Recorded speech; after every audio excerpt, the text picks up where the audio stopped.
Ada sebuah desa yang memiliki tanah yang subur dan hasil panen yang melimpah ruah, dan mayoritas penduduk desa ini hidup di atas kemakmuran. Setiap hari, bahkan setiap malam, mereka selalu berpesta pora, melakukan kemaksiatan ini dan itu. Ini berlangsung terus-menerus setiap hari dan setiap malam, kecuali pada malam di tanggal 17 April 1955. Tiba-tiba, hal di luar nalar manusia terjadi di malam itu. Seluruh warga desa tewas diterjang puncak sebuah gunung. Dan kisah ini berasal dari Indonesia. Maka bagaimanakah kisahnya? Di video kali ini, kita akan mengisahkan tentang kisah desa Legetang yang lenyap dalam semalam.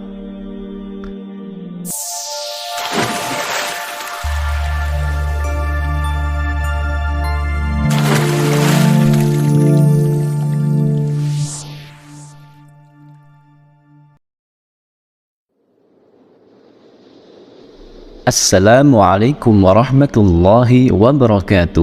Alhamdulillah, wassalatu wassalamu ala rasulillah. Sahabat Kalam Turas, ikhwani fillah yang dirahmati Allah, semoga kita selalu dalam keadaan sehat walafiat. Amin ya rabbal alamin. Kisah kali ini kami rangkum dari beberapa sumber media, dan mohon maaf apabila ada kekeliruan yang terdapat dalam kisah kali ini, karena maksud dari video kali ini semoga kita semua bisa mengambil pelajaran penting dan senantiasa terjaga dari mara bahaya. Kita akan coba menceritakan kisah ini secara sistematis agar teman-teman semua bisa mengerti urutan dari peristiwa kisah kali ini. Baiklah, kita mulai ceritanya. Pada suatu hari, di desa Legetang, warga melihat ada banyak sekali binatang-binatang liar yang berkeliaran di sekitaran jalan desa, yang entah tidak tahu dari mana binatang-binatang ini berasal. Ada monyet, kera, babi hutan, dan masih banyak binatang yang sebenarnya bukan berasal dari daerah desa itu. Akhirnya warga desa pun mencari tahu dari manakah hewan-hewan ini berasal, dan didapatinya mereka ini adalah hewan-hewan yang tinggal di puncak gunung, berasal dari Gunung Pengamun-Amun. Gunung ini berada agak jauh dari desa Legetang. Pada akhirnya dibentuklah musyawarah di desa Legetang. Untuk menyikapi peristiwa ini, mereka pun menyimpulkan kenapa hewan-hewan ini turun gunung. Itu dikarenakan akan terjadi musibah besar. Ya, karena hewan-hewan dikatakan bisa memprediksi akan musibah di masa depan. Akhirnya, para warga desa Legetang memutuskan untuk kerja bakti, membuat paritan di lembah Gunung Pengamun-Amun, karena mereka beranggapan bahwasanya akan terjadi longsor di kemudian hari. Maka mereka pun berangkat ke lembah gunung. Jarak antara desa dan lembah gunung ini dipisahkan oleh perkebunan warga. Jadi artinya jarak antara Gunung Pengamun-Amun dan desa Legetang itu jauh karena dipisahkan perkebunan dan lembah. Maka kemudian dibuatlah paritan itu dengan beramai-ramai oleh warga desa dengan maksud antisipasi bencana alam. Sahabat Kalam Turas yang dimuliakan Allah, desa Legetang terletak di dataran tinggi Dieng, Kecamatan Batur, Kabupaten Banjarnegara, Jawa Tengah. Desa ini punya potensi tanah yang subur dibanding dengan desa-desa lain yang ada di sekitarnya. Jadi misalkan ada yang menanam semangka di desa lain, itu mungkin bisa sebesar 6 kg. Namun jika semangka itu ditanam di Legetang, beratnya bisa mencapai 10 hingga 12 kg. Luar biasa memang Allah Subhanahu wa Ta'ala beri keberkahan atas desa ini. Kita kembali lagi ke cerita. Setelah parit itu dibuat, aktivitas di desa Legetang berjalan seperti biasanya. Dan perlu teman-teman ketahui, orang-orang di desa ini hidup di atas kemakmuran. Artinya hanya sedikit saja orang-orang miskin di desa ini. Ada banyak saudagar-saudagar kaya raya di sini. Mereka ini sering menghambur-hamburkan uangnya untuk hiburan. Jadi setiap malam mereka sering berjudi. Ada juga di beberapa malam mereka menggelar sebuah kesenian. Kesenian ini sering berujung pada tindakan asusila, dan ini hanya terjadi di desa itu. Jadi setiap malamnya mereka ini dikatakan sering melakukan maksiat, mulai dari judi, mabuk-mabukan, bahkan seks bebas.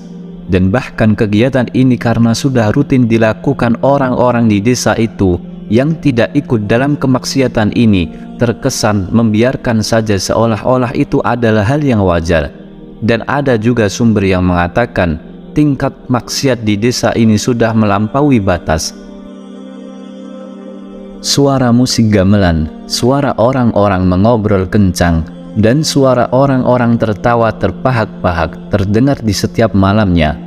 Tiba-tiba, di suatu malam tanggal 17 April 1955, terjadi hujan yang sangat lebat. Bahkan, saking lebatnya ketika itu orang-orang takut untuk keluar rumah. Petir menyambar-nyambar, dan suara guntur yang mengerikan pecah di atas langit yang berawan gelap. Tiba-tiba terdengar suara seperti ledakan yang sangat kencang, yang suara ini terdengar hingga ke desa-desa di sekitaran desa Legetang. Namun orang-orang sekitaran desa Legetang takut untuk mencari tahu ada apa di balik suara ledakan besar itu. Mereka tetap di dalam rumah hingga pagi menjelang. Ketika pagi hari, setelah badai malam itu reda, orang-orang dari desa tetangga Legetang melakukan aktivitas seperti biasanya. Mereka pergi mencari rumput jauh sampai di dekat desa Legetang, dan betapa terkejutnya mereka ketika mengetahui bahwasannya desa Legetang sudah rata tertimbun tanah-tanah yang berasal dari puncak gunung Pengamun-amun. Teman-temanku seiman, di peristiwa ini ada sekitar 332 penduduk asli dan 19 orang dari desa lain meninggal dunia. Dikisahkan hanya ada 2 orang saja yang selamat di peristiwa itu. Kalau mau dilogikakan sepertinya tidak masuk akal apabila desa ini tertimpa longsoran puncak gunung karena letaknya sendiri jauh dari gunung itu dan dipisahkan oleh lembah dan perkebunan. Harusnya kalau memang gunung itu longsor, maka longsorannya jatuh di lembah gunung, atau jika longsorannya jauh maka hanya akan mengenai perkebunan warga saja. Lagi pula, 70 hari sebelum musibah ini terjadi, warga sudah membuat parit yang dalam untuk sikap antisipasi akan longsor di kemudian hari, tapi apa daya. Teman-teman yang dirahmati Allah, puncak gunung itu seperti dibelah, kemudian dibawa terbang dan dijatuhkan kuat-kuat di desa Legetang. Maka siapa yang sanggup melakukan ini? Hanya Allah Subhanahu wa Ta'ala lah yang mampu melakukannya, karena tak satupun manusia punya kekuatan sebesar itu untuk memindahkan puncak gunung ke desa Legetang. Bahkan dengan teknologi secanggih apapun, hal ini mustahil untuk dilakukan. Ini membuktikan bahwasannya kekuatan Allah Subhanahu wa Ta'ala di atas segala makhluk. Banyak yang beranggapan bahwa musibah ini adalah azab dari Allah Subhanahu wa Ta'ala karena tidak masuk secara nalar manusia. Namun, ada juga yang bisa menjelaskan musibah ini sebagai fenomena alam yang bisa dideskripsikan secara ilmiah. Tapi penjelasannya dirasa kurang masuk akal dan seolah-olah hanya cocokologi saja. Warga desa di sekitaran desa Legetang yang tahu akan medan dan jarak lokasi antara puncak gunung Pengamun-amun dan desa Legetang pun masih dibuat bingung. Kenapa hal ini bisa terjadi kalau bukan karena azab Allah Subhanahu wa Ta'ala sudah sampai kepada kaum ini? Akhirnya tak ada yang tersisa kecuali Allah binasakan. Jadi itulah kisah tentang hilangnya desa Legetang. Semoga kisah ini bisa bermanfaat. Wallahu a'lam. Wassalamualaikum warahmatullahi wabarakatuh.